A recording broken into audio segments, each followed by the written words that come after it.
That's where we had African Center for the Enterprise and Capacity came from. So it's simply a tech hub with an entrepreneurship and human capacity development center of it all. Why did we choose to focus on entrepreneurship and human capital development? Because in the course of working with a lot of people, I saw that some of them, particularly those that are I saw that they give products and services because they have the capacity to do it, not because they have done the entrepreneurship side of building that solution. They not looked at the market, they not see that this is even viable, but they put in all of their energy effort only for them to hit the market, and the market feedback shows that it's a good idea, but it doesn't really solve the problem that we are facing. As at this time, someone may have invested 2, 3, 4, 5 years before they are getting that feedback. So we felt, even though in the ecosystem there are a lot of tech hubs here and there, but we want to make job on helping to go to people that need products. That's why we focus on human capital development. You know, our objective is to be the undisputed and dominant tech hub enterprise human capacity from South Nigeria to the world. This thing is connecting there, so not long. So this is how we work. We are a community of people committed to leveraging technology, collaboration, and partnership to democratize enterprise and personal development knowledge. The people you dream from are very to them. The first person that saw the value in what I was offering was to be able to like $5,000 to support the idea that I had in my head. And normally we use the word democratizing luck. But in fact, at some point when you need to serve it, someone extended that hand of fellowship to him. So his work was to democratize that same love that he enjoyed. So for me, I believe that enterprise knowledge is that thing that everybody needs. So my work is to ensure I democratize enterprise and personal development. So that's available everywhere and all of that. So how do we work?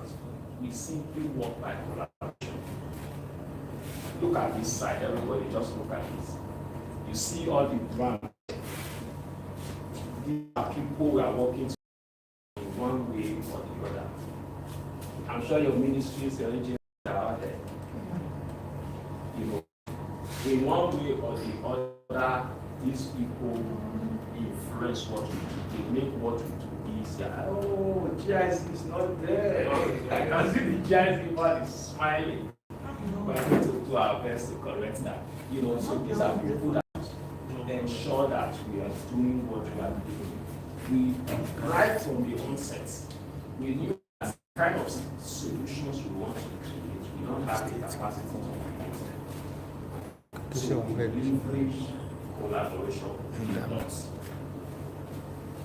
So these are the programs we have at the center. We have our team, that's business and development team, business and development. We have CEOs which is a gathering of CEOs. We only brainstorm, share our challenges, and talk about the way forward. We have the public speaking academy, the future entrepreneurs acceleration program, our impact manager training, and the center is in enterprise which is a major reason why we are so our work is to provide a platform for startup founders, business owners, and aspiring entrepreneurs to access practical knowledge and resources that will enable them to build sustainable and successful enterprises. It's not just enough to build an enterprise that is successful. If the enterprise is not sustainable, you come back to the circle we always see ourselves as Nigerians. Always, it's difficult to point to a company in Nigeria that is over 100 years. And meanwhile, some of the companies abroad that we go to, some of them are 500 years, 300 years. You know, these things are possible Yes, there is a huge task before us, but there are things that are possible. So the TV station simply focus programs that cover different aspects of development and self-development. They focus on empowering viewers to take actions towards their goal. You see, this is another thing about collaboration. Once we launch this TV today, until like 1 month, you'll just see one of my own video there. It's a video of great minds like this. So the enterprise TV is not a Treskaro Systems Solution team, it's not an team. And as we are all still seated here, we are still open to having new people join us. I was telling my team, I said part of the collaboration we want to also come out with from here is to talk with commissioners and permanent secretaries, parastatals of agencies and all of that. If it is possible for us to come with our team, our camera, to sit with you maybe once in a month, to just know what is happening in the ministry, to share with us together in a small documentary, just getting the word to know what you're doing and how you are contributing to building that space that will enable all of business properly. So we always focus on collaboration. So then if you are here and you are yet to subscribe to the YouTube channel, please just pull out your phone and go to YouTube and just search for @CCPT. Please. Because this is the last slide. My session has ended. So let's do that. You see, so that's the last slide. So let's do that after we'll just call on my chairman. My chairman, the Nigerian Association of Small Scale Industrialists, is here. So I'm just going to host him to 5 to 10 minutes conversation. It's one person that has seen literally the skills of entrepreneurship to a level that is outstanding. Simple, godly, but yet a very successful entrepreneur. So while you are doing that, instead of please come over, let me just ask a few questions. Okay. One side.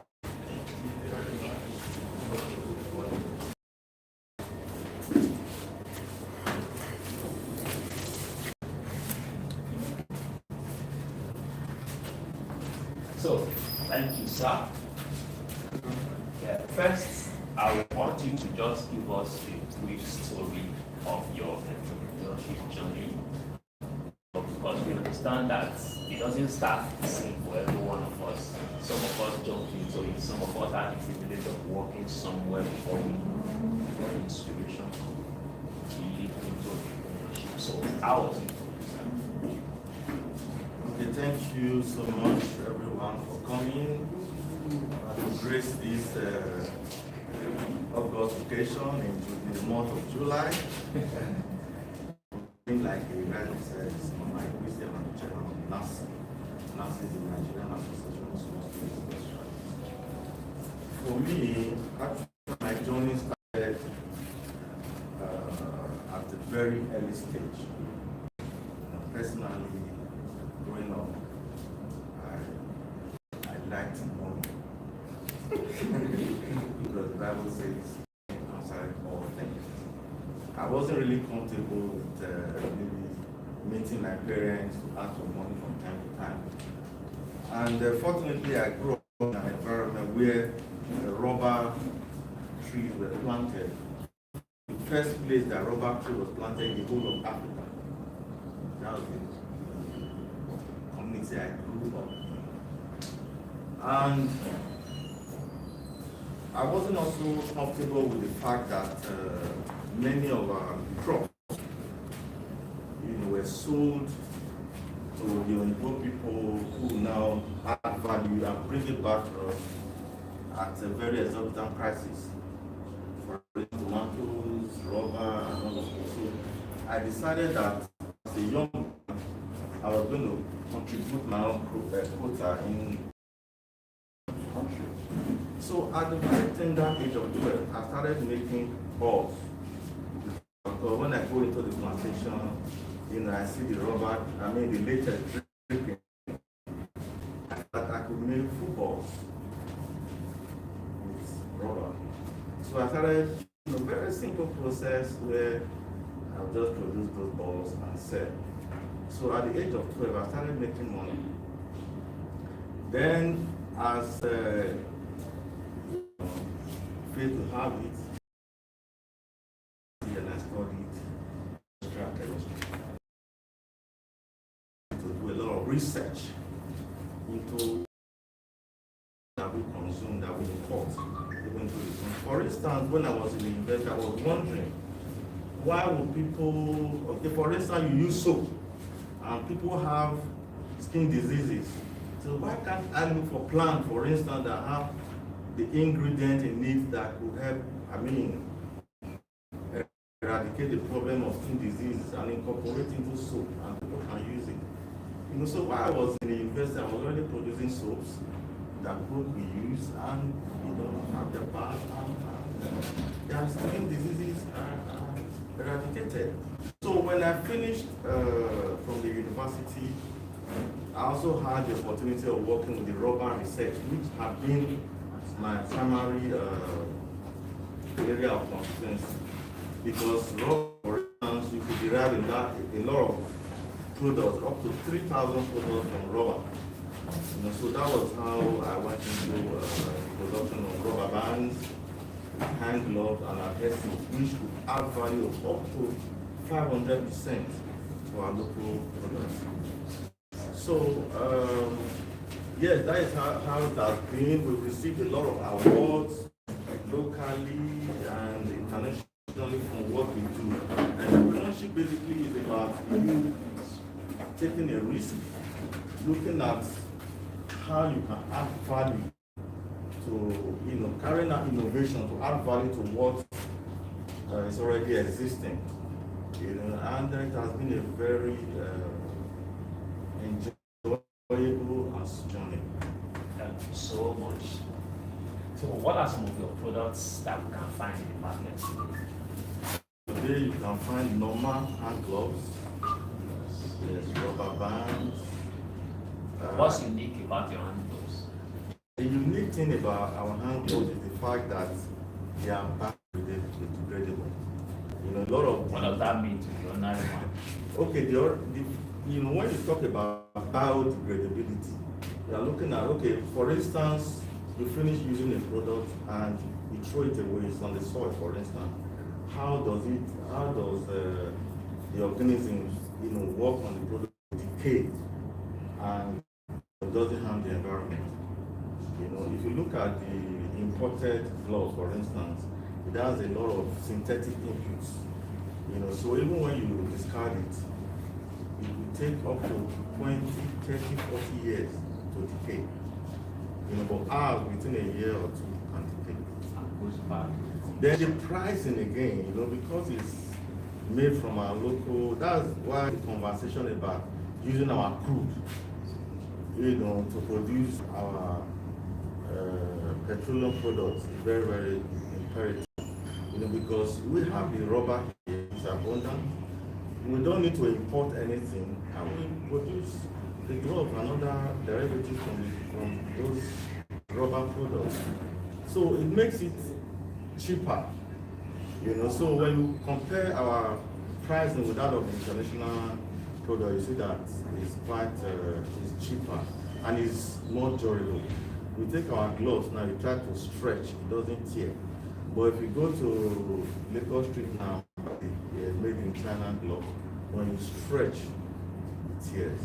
So the longevity is one of the positive side of the I was particularly impressed to see you receiving awards for something I felt was like rubber band.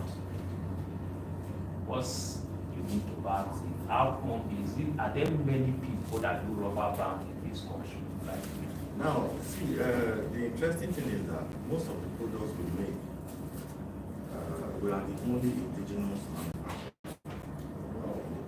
I wanted you to hear that from me. All the rubber bands in the market today, all are imported. And the hand gloves. Can be all now. It's all. So it's not all.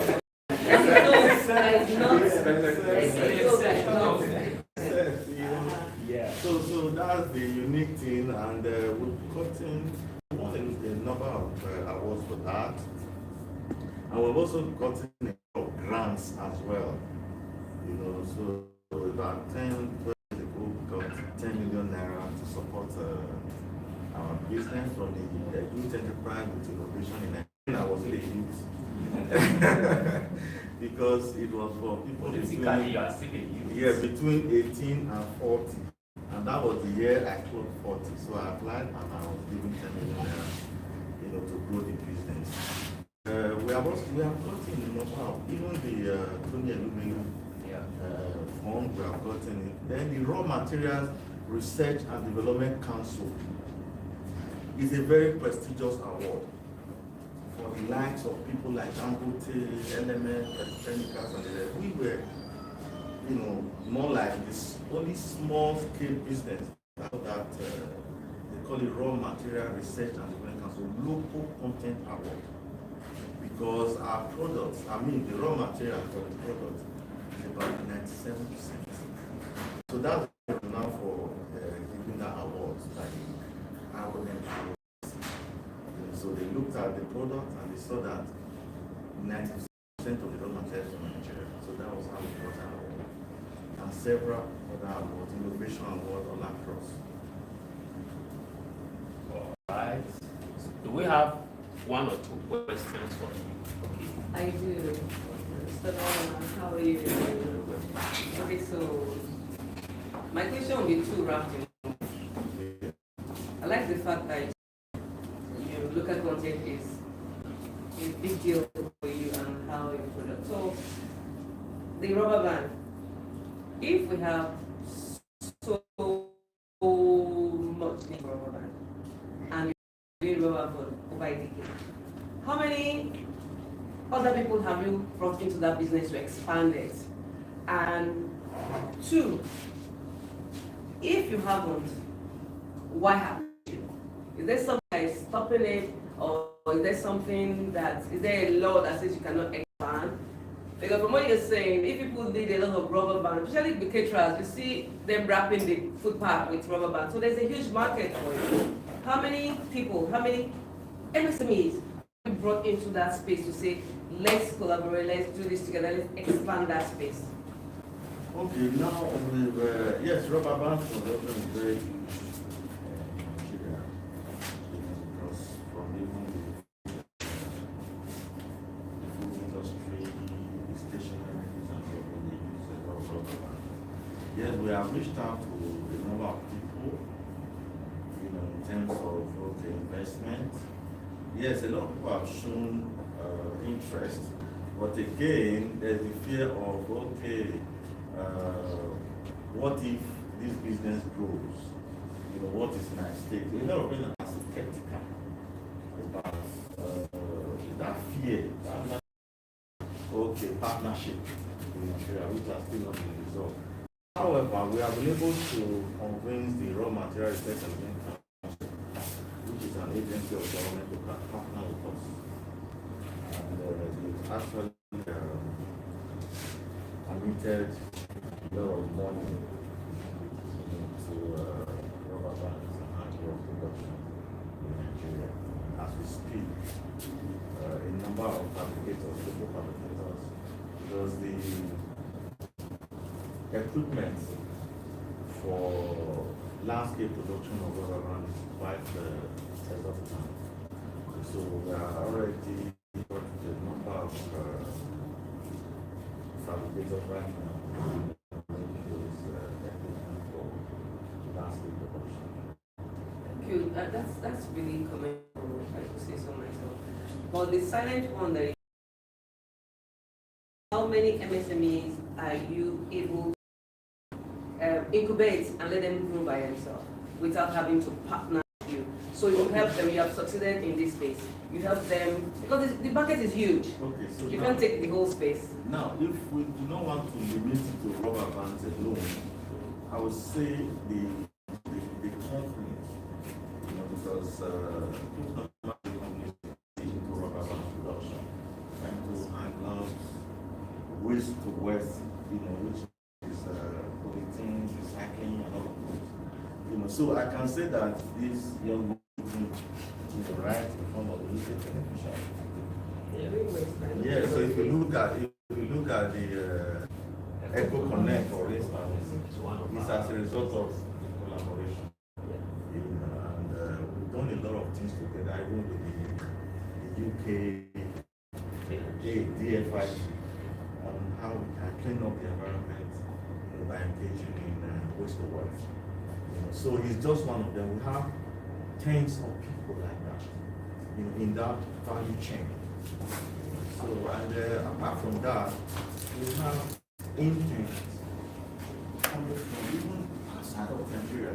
We have trained a number of interns from Germany, from the UK, on this natural rubber latex value chain. Yeah, and anywhere. Well done. We pray that you expand more. Yeah, So that it's not just buying.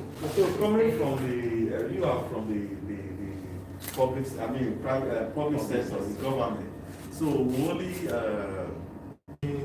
our local raw material, especially for export purposes. Yeah, there are another thing I also want to say in that space as it relates to rubber, waste, recycling. It's basically a dirty business that has money, creates money, and with the way young people are young people are looking for collar jobs or digital jobs.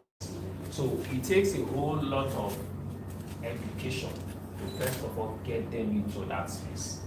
Because when I began to work with him, I realized what was available in that space. And of course, because I'm a young person, I brought technology into it. Began to develop what we call Eco Connect, which had the big idea of actually managing how waste is managed in the states, coordinating how waste is managed in the states. But of course, in implementation, we realized that the major customer for that product is the government, because the government needed to first of all that waste and now get waste evacuators on board, then drive the process to getting households to begin to use that product to manage waste.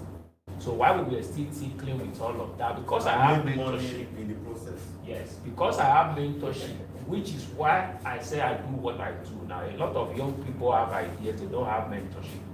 When MAID, which is the UK aid agency that I even mentioned, when they came to town, we were able to work with them, and they said, oh, this idea you have is lofty, but it takes a lot to bring into progress.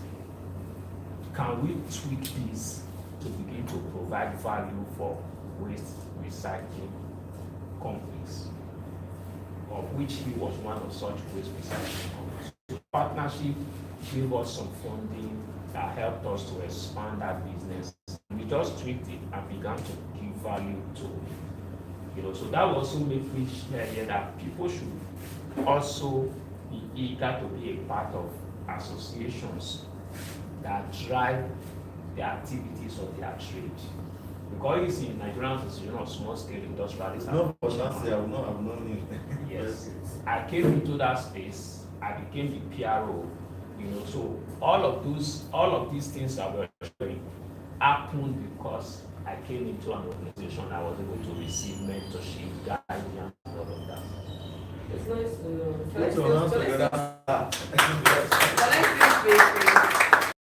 Another question after that. Yes, thank you. I'll stop after this.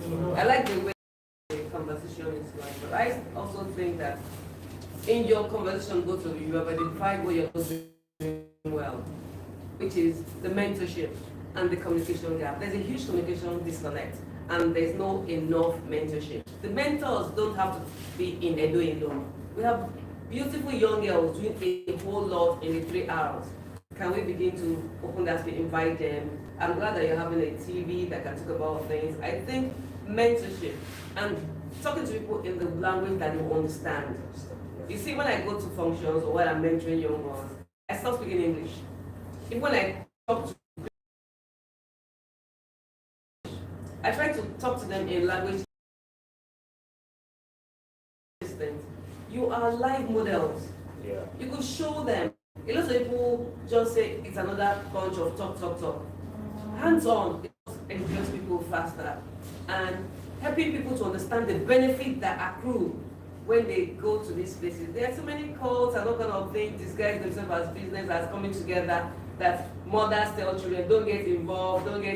We see it all the time. So it takes a lot of mentorship from people who are actually doing this thing and surviving on it and able to show progress for the young ones to come and say, oh, let's see them. Because even when you keep referring to government, I sit here as government. We've had various programs for young people, even when government put the pot of money there. You don't see them coming. Yeah. So it's the mentorship, it's the belief. When I started to engage with you guys, some of the things I found out was people don't even trust government. So government on its own part needs to build trust with the people. So when everybody comes to the center, great will happen. Just needed to chip that in. Thank you. So sorry, maybe I'll just add that apart from what we did with DFI, we also partnered with GIS on the internship program. Yeah.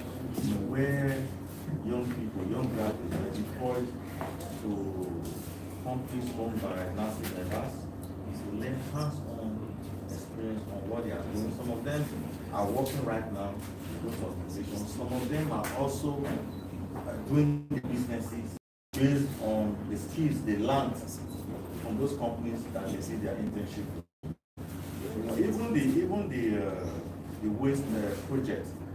A lot of young people that either were not having any jobs took up the waste collection and aggregation as a means of livelihood, and they are supplying, you know, that right now. And many of them are making millions. I remember Mrs.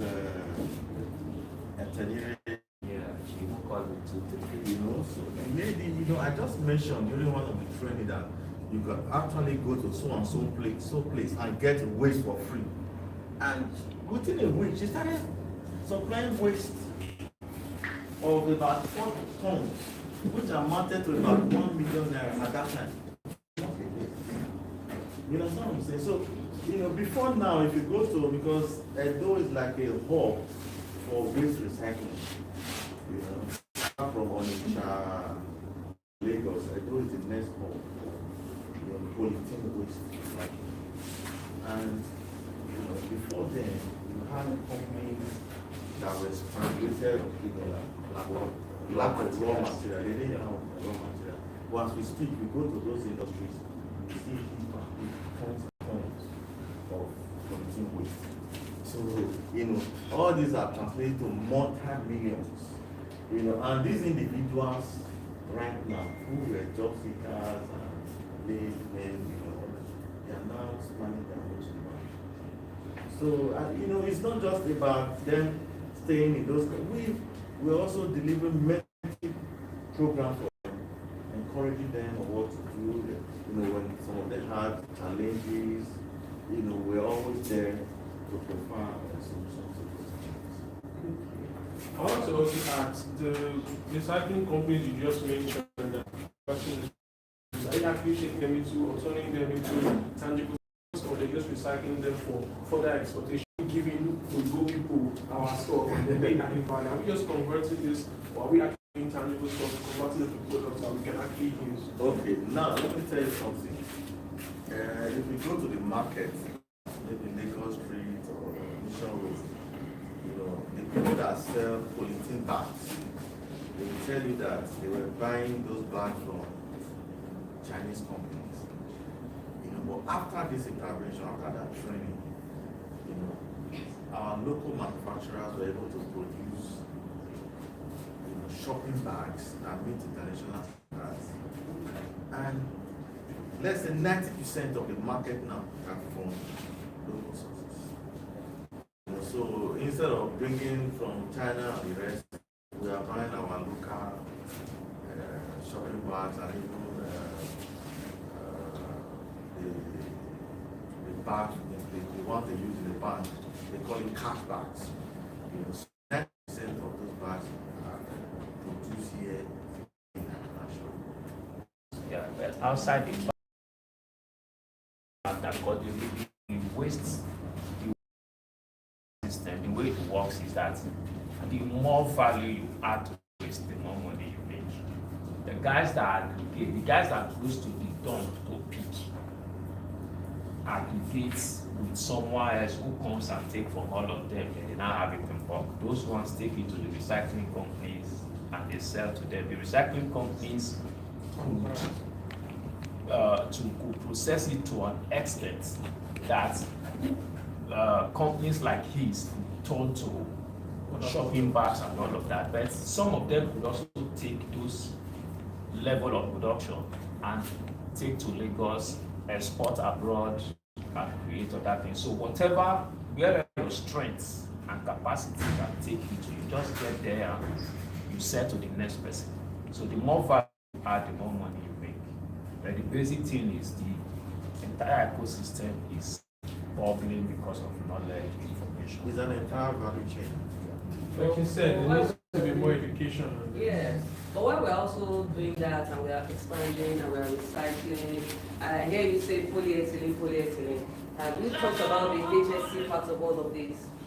Because it's the HSC, the Health, Safety and Environment, the world is going away from polyethylene and they are going to paper. And if we are doing more polyethylene, how does that dovetail with us as a nation, as a people, a real case study? Okay, now, That's the question you're going to ask. It's in regards to that. So, it's in regards to packaging. So you talked about the biodegradable rubber band, which I so much believe that you had the ecosystem at heart, right? So if someone is having, let's say youth is having an idea on sustainable packaging based on your exposure, experience, and connection, like do you welcome them? yes, all over the world, people are looking at the environmental factor of any kind of business. I was looking at CNN, I think, talking about the environment. There's this kind of equipment they use to gauge, the environment. And I saw that Lagos was 5. Usually it's between 1 and 2. And I told myself that there's a lot of things that so we have to very much be conscious of the implication to the environment, whatever we are doing. And for me, as a research chemist, I've always looked at, okay, what is the next thing? I don't look at what I'm doing now. I look at, okay, what is this trend? What is the trend? Maybe 5 years, 10 years from now. And I've also looked at these packaging materials, for instance, shopping bags and all of them. And I know that in terms of sustainability and looking at the impact, the best thing we can do is to carry out research and support, especially from government, on how we can use biodegradable packaging materials. Because polythene actually takes a lot of time, maybe up to 50 years to degrade. That's why a lot of countries around the world are already shying away from using polythene, as packaging material. But it's not what an individual can do. For instance, even the pineapple, you see the pineapple leaf, for instance, can be used as a packaging material. But it's not what an individual can do. When the government is ready we also already have a requisite research skill, to flow with what government. Okay, before I give the mic to the last person there, I think when this young man said, do you welcome them? Do you mean, is he open to mentor such people? I know that's what he was saying. So when he said, do you welcome people that have such innovative ideas? He's open. Once you are able, We are ready to work with them. he's Already always open. very ready to work with them. I think so. I wasn't long way into the conversation, but my point here is to ask, because on some of your statements, it feels like you have abandoned the government, or maybe in the other word, giving up the government. I want to really find out, first of all, in the allegation of the waste that you talked about and all of that, especially that key point area, where are you with the government? I know that those state governments, they were having the back and forth thing from the state government to the local government in terms of who collects the waste and all of that. A little of that has been sorted out right now. And I tend to have a little idea about that. But my own question, because from all you are saying, it feels like since there are people that go around to give this thing, people are really going to settle with individuals, but we believe that working with the government, we can also grab this part that should also come in with, because if the government, validates a particular, they will also take concerns with the HSC. They will also take concerns with, okay, what's the impact of this particular, aside of the fact of policing, even down to the collecting of the waste and all of that, because inside of those waste most times, it's not just the item that you do. There are other things too that get whoever is making it sick, and all of that. So I want to find out what is the plan. Okay, thank you very much. At the onset of that intervention with the DA the State Waste Management Board was also involved in that conversation. And I remember I produced almost about 100,000 bags. Yeah. Have we exhausted your own? No, we still have. Just say it. Okay, so Those which one? 3 bags that we use. Yes, Can I see? they are waste bags. So if you have it, you can. And then Yes, so I produce them in green and blue colors. Actually waste bags. The green is for agricultural waste, and the blue was for bio waste. The one here, apple that is really there. Yeah, because we're actually looking at utilizing all of this waste. There's nothing like waste actually. It's just a mindset. So I work with individuals with arrogance. So you can order arrogance. It's a very simple. Compress that apple, yam, and you open the other. That is coming out. You can use for food. You understand? Then the polythene waste itself. okay. Look, these ones. Yeah. These the ones. And this one is the There's a green part. is the bio one. So your apple and the rest are supposed to go into the much. So it's just Thank you. you cannot compare that. When you open it, wonder. So it's supposed to go to all the apples in a group. Where you don't just throw things away. But I told them, even the downside, we don't necessarily, if we can get the waste from the source. I like the fact that a thing or two about governments, police of the state and local. For me, I will keep reiterating that there is a communication gap. Then the private sector is not speaking properly with government. You can't survive this if government does not put a policy statement on it. Let me tell you a simple thing that I do. I grew up sorting waste. I don't know about you guys, but your generation is a very sad generation. But from my generation, we grew up sorting waste. Even till tomorrow, I sort my waste at home. Then when they come and pick the waste, they bundle them together. I understand. And you don't make money from them. No. Imagine. So I understand when you say you have colorful, but people will not do what you really want to effectively make your business grow if they do not have the knowledge, they do not understand it, and there's no paradigm shift. There must be a mindset, a very concerted mindset shift for people to understand that these for you. And the money element, you're only making a few millionaires because they are millionaires. You're only making a few millionaires because those are the ones that are in your space that you talk to. If you expand these conversations and put it in the public domain, and there's a collection center, you find out that people come by themselves to give you the waste, and they know that they're going to get paid. So your business expands. The people that are creating the waste, wait, hold on please. The people that are creating the waste, I've had this conversation with people that are in trade. The people that are creating the waste, they must come to the table. No, the people creating the waste. Because people, sorry that my voice carries. Okay. If for instance, look at Coca-Cola. Because they have pet bottles, they are creating the waste. They are making business. They are not caring about what happens to the waste. They can't do that out of this country. I grew up in the West. So sometimes my water bottles is enough for me to buy my groceries in a month.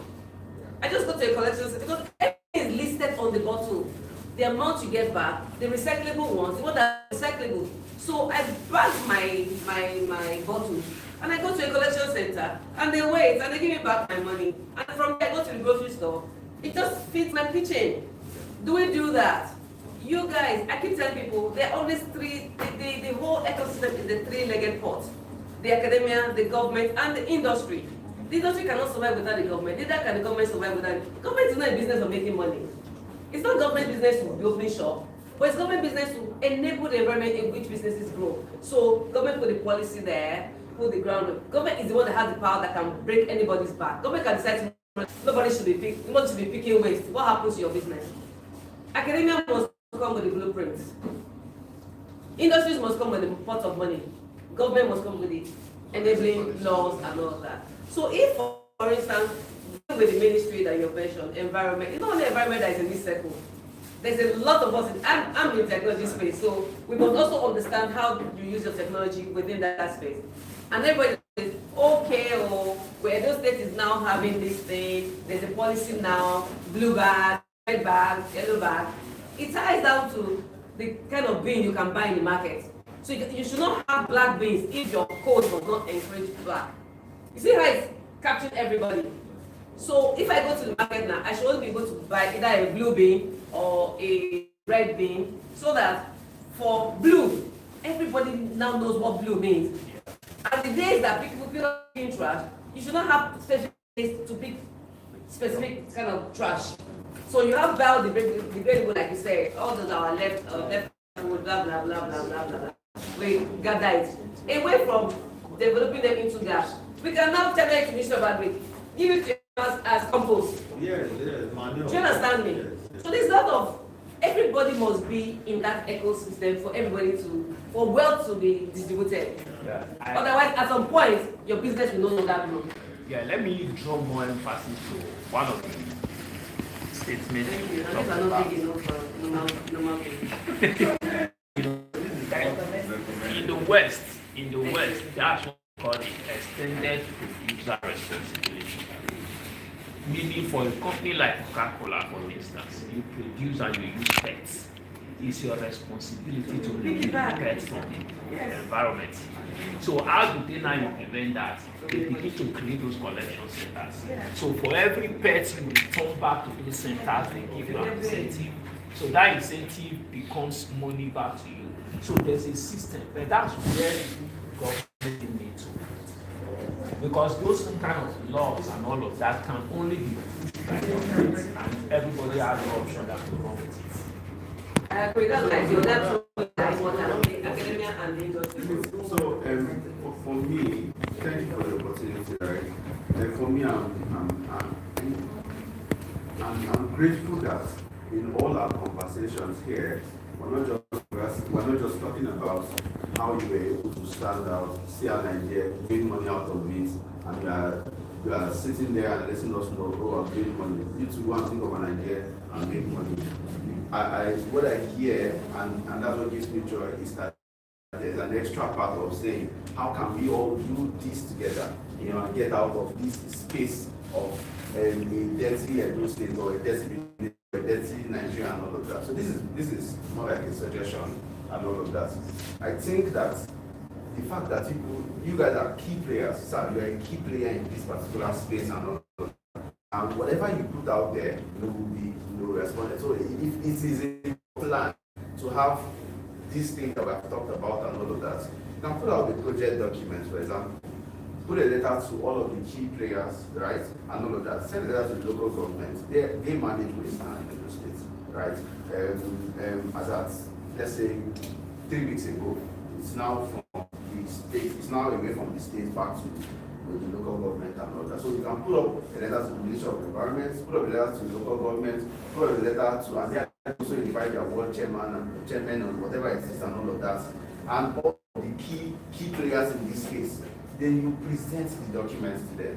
You present a work plan to them and all of that. And trust me, I know the people that are in these spaces, and they will listen. They will look through it and they will give it a breathing space and all of that. So once that is done, you can now say, okay, we want to, one of the challenges that we have in implementation in the things in this country is that we say, okay, we want to start, clean Edo. We cannot just do clean Edo. No. What we can now do is that we take a pilot scale and we say that every street on Airport Road, for example, okay, so take a pilot road, every street on Boundary Road, so that these people here begin to enjoy it firsthand, get clean. So we take the results from Boundary, so we say it's a 1-month plan, and we do Boundary Road, and we take the results from Boundary Road and we go to the next road. By the 6th month, we can now begin to grow exponentially. Gradually, this will now pass through. I don't know if this makes sense, but I think that that's what we can do. Thank you very much. Just one more comment on this, because this conversation is a very intense one, and I would love to suggest to Mr. Tres and the chairman that this conversation be broadened, can take it up to a larger scale. I see a lot of people are interested in this. I want to refocus this conversation. This center is this is a panel. Sorry. This is a panel. To make a video But to take this up as something that center is going to be involved in, I promise you that. So my final comment is maybe I'm going to go into it. I like to root for the food processes. My name is William Margaret. I'm a food technologist and processing. Yes, and I'm trying to build a community of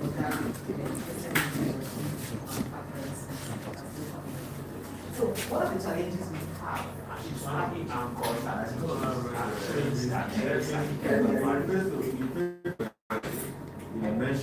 okay, you call any schools. Yes. So one of the major challenges is the primary packaging. Startup pouch. We normally buy either from Chinese companies in Lagos or direct import. And the cost of any of them is not, because most times they ask for a minimum order of 10,000 pieces and this runs into millions. And a normal SME will not be able to invest 5 million naira in packaging. It becomes unreasonable. So most of us buy retail at exorbitant prices or non-food grade packaging materials to just rough it on. So my question is, we are into recycling. Is there a plan for going into primary packaging for either biodegradable or non-biodegradable primary packaging for food that is grade for food manufacturers, preferably standard pouch? Thank you. keep the answer brief. Do you want to take this one or this one to come up first? I will take this one. Oh, thank you very much, sir. They've been asking me multiple questions. I've actually asked a question. But I just want to ask, I'm just seeing this blue bag for the first time. So I don't need to buy. I don't want to. Oh, I am your customer for now.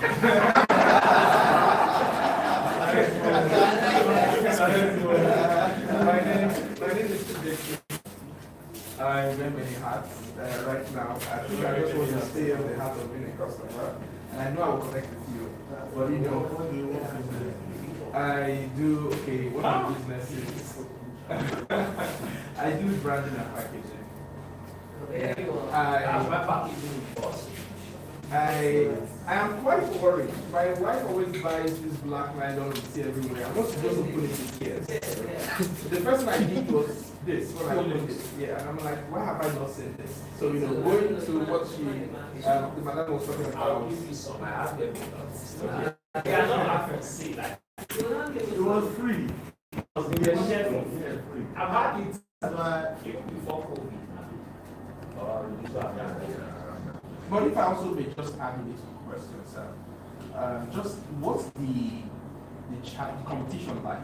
You know, knowing that you just be indigenous brand this, the average Nigerian just goes for like he has a rubber band in his hair. I think that's a product.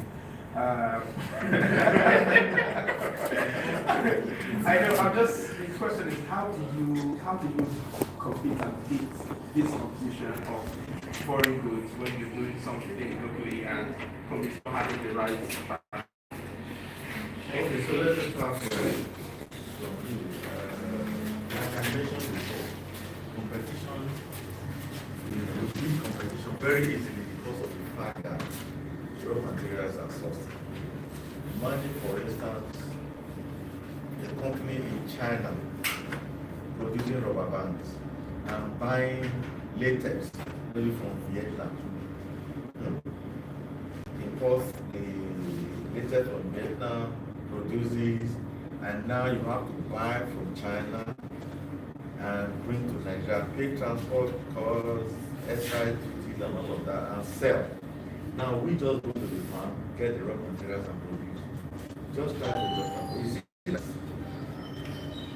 Competition is easy because we use pricing as well, and we are also very, you know, like China, they try to add other inputs to reduce their cost of production.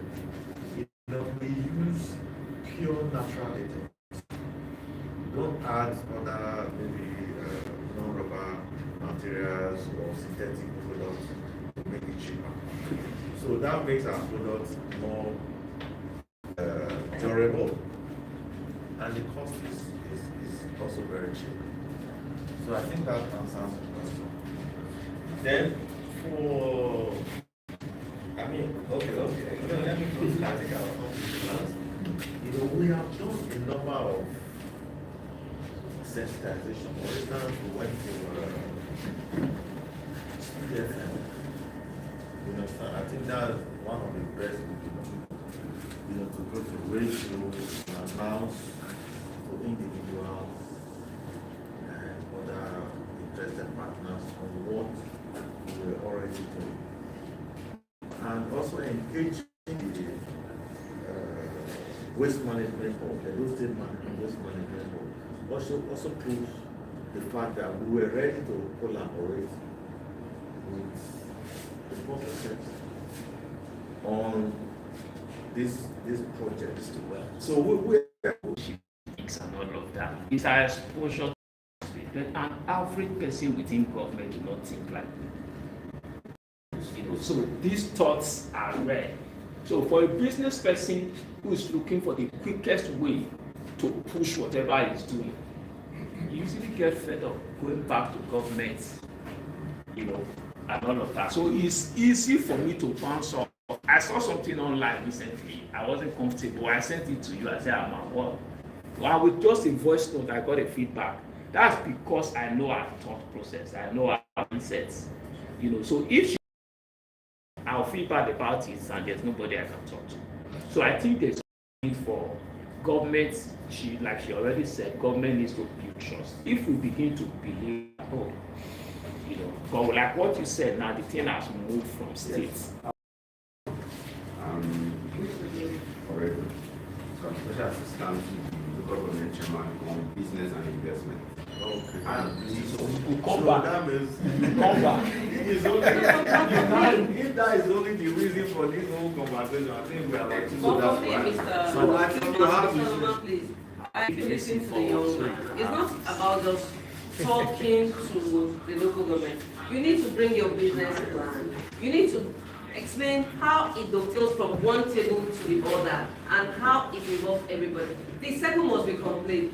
The reason why the back and forth is because the circle is that they don't see the holistic picture. And it dovetails to you, the industry and the academia to bring the blueprints together for government to say this is the holistic plan. So, So, madam, sorry, Mr. Norman, let's say I have an idea, I'm a young, vibrant young man, I have an idea, I bring it.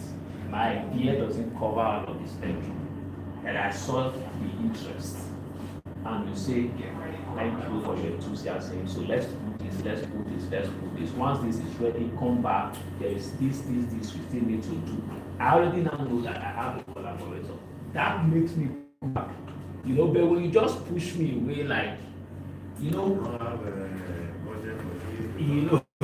I just read my meanings to it and I don't come back. You know. Thank you all so much for this very So, inspiring. and lastly, I think Yes. unfortunately, I don't have a very positive message for you.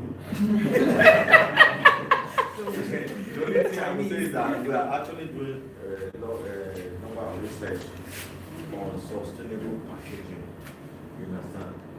Edo and Nigeria at large, which borders around using the pineapple leaves as a packaging material. So we already, me personally, I know that too. See, you have to plan ahead. If the government says today we are going to stop the usage of plastic, I need to prepare ahead. That's there are a number of my products. For instance, from this same latex, I used to produce what they call carpet backing compounds. Carpet backing compounds.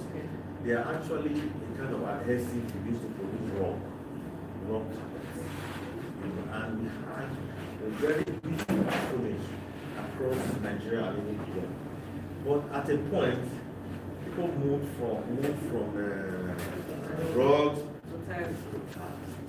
So at that point, I needed to do my own research and see how we could do a product that place carpets. So that's the way I think. I always tell people, for instance, my friend was into Volkswagen in the present. I said, look, you cannot. So that's the way I research. So we're already working on that, and I believe that because it's not just an individual project, this kind of project. But we're already working on using, packaging organic sources, not synthetic sources. And I believe that we will have a kind of support, especially from government, because everything is there. What we need is just funding. If you say, okay, now we are going to start a research lab for this particular purpose, I can assure you that within the next 3 years,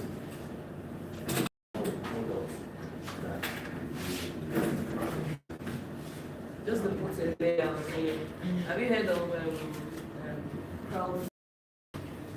So you complain about your cost being too high. You cannot buy from the OEM. You guys can come together in your cluster, buy as one entity, then split among yourself, so you don't have to go and buy from a third party. That's another way you can cut your which is cost. good, but that is not really. It's not sustainable. Conversation we have. No, but right when you don't have a solution right now. So in the interim, to bridge that there gap, must be a solution yes, now. to bridge that gap, you already forming some sort of cluster. People put your phones together, one to then you share the thing among yourself. When it finishes, you go back until people like Mr. Norman can provide sustainable solutions for that. But it would be nice that you are thinking along the line, thinking about polyethylene and start thinking of what is a remote. Thank you all so much. It's a round of applause for everyone that's contributed to this panel as Mr. Never goes back to his seat. So, three things have come out of this. I think we have to communicate. One, we're probably going to have a circular economy webinar training session facilitated by either Center ICD in collaboration with the government and probably any other partners here.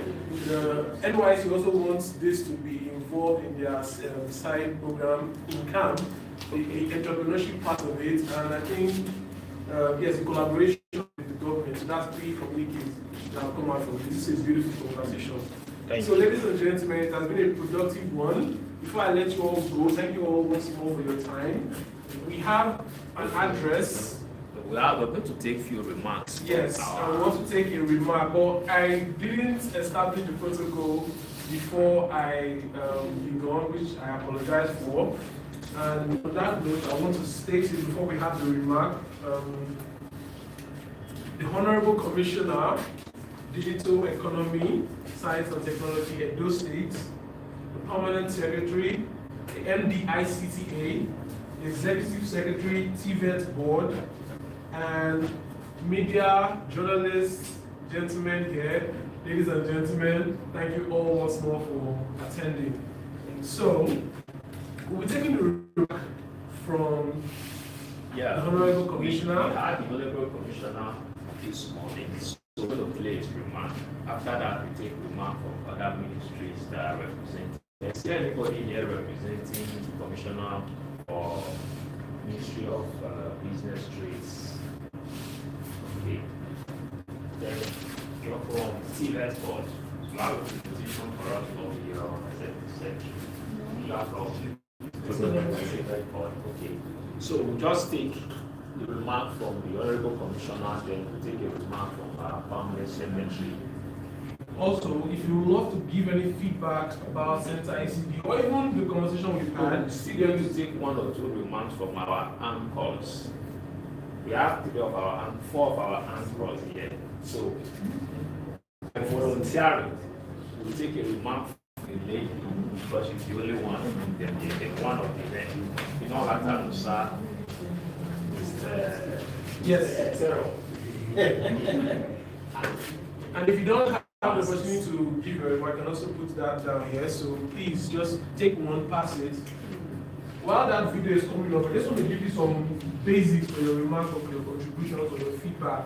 Some of the already existing content on the Center ECD TV. We have different categories from AI to food tech talk, health business, insights on knowledge, financial education, entrepreneurship, impact on work, future-proofing your work, excellence, power of excellence, coding and non-coding tech careers, the path to success, unlocking business successes, content management, business plan mastery. So these are some existing content, and if you love to suggest some contents that could be added to this, we'd love to add that to the feedback. So let's take the remark now. Very privileged to give with you at this groundbreaking ceremony. You have created something new, innovation at its best, and now you're adding technology in the departments of communication. CCD, enterprise, I'm so proud to associated with you. I'm so proud to see all that you've done in the last decade. You have made tremendous progress stage after stage, and this is a good story that you have to tell. I'm hoping that startups in Edo State see you as a shining light, we see you as an example, and we build more capacity just like you do. We have to do so much as economic science and tech. We are willing to collaborate with you and cooperate with you to move forward and make more progress. Congratulations again. Thank you very much. So, we would love to take the remark from Mr. Madam. Okay, yes, Yes. Let me stand this way. Thank you, everyone. Madam, come this way. Help for. Thank you, everyone. I want to commend Sayi. He's quite a pushful young man. And from where I stand, I had engagement with him, and my role is to help to start to back trust for government. And I think I'm doing, if I do say so myself, I'm doing well in that space. From digital economy, science and technology, we believe that technology is the way to go. There's no other way to go. But in all of these, I think that ECD has suddenly provided for us a platform where voices can be heard, mentorship can grow, and I want to use this opportunity to encourage every one of you to talk to the next person that you know, the youth in your environment. You become the advocates even as you live here, letting people know this is what's happening, this is what you can do, and we can point you in the right direction. From our ministry, we are government, we're bigger than everybody. So please come with your bright ideas. Let's begin to have that conversation. We're able to bring people to the table and have productive conversation like has happened here today. So once again, I want to congratulate all the players, the invitees, the idea conceptor, the contributors, and I'm looking forward to hearing big things happen. Thank you again, everyone. Thank you very much. So, contributors. Okay.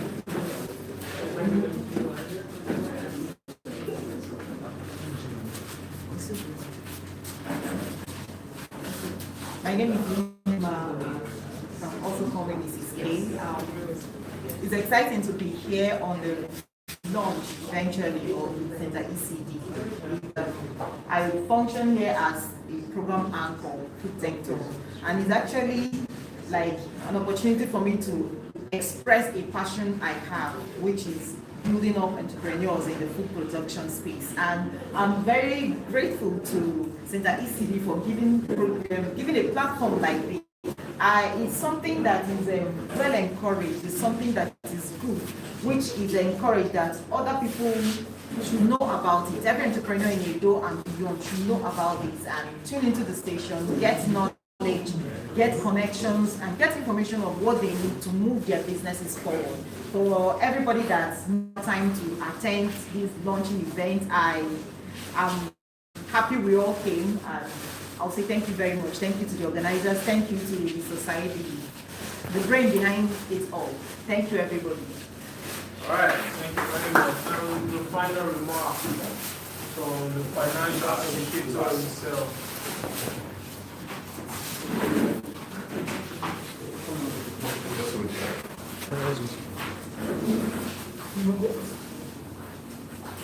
All right, good afternoon, everybody. Good afternoon, everybody. I'm Francis, one of the anchor centers. I want to say a very big thank you to Mr. Press and everybody that came around today for this reason. You know, to me, I believe the fact that mentorship, giving people the right access to knowledge, help them navigate whichever path they find themselves. Center has made opportunity available to everyone. A big congratulations to everyone who have subscribed and those who are subscribed. Yeah, thank you very much. Thank you very much. Ladies and gentlemen, we've come to the end. Thank you very much for staying. I'll see you in the future. God bless.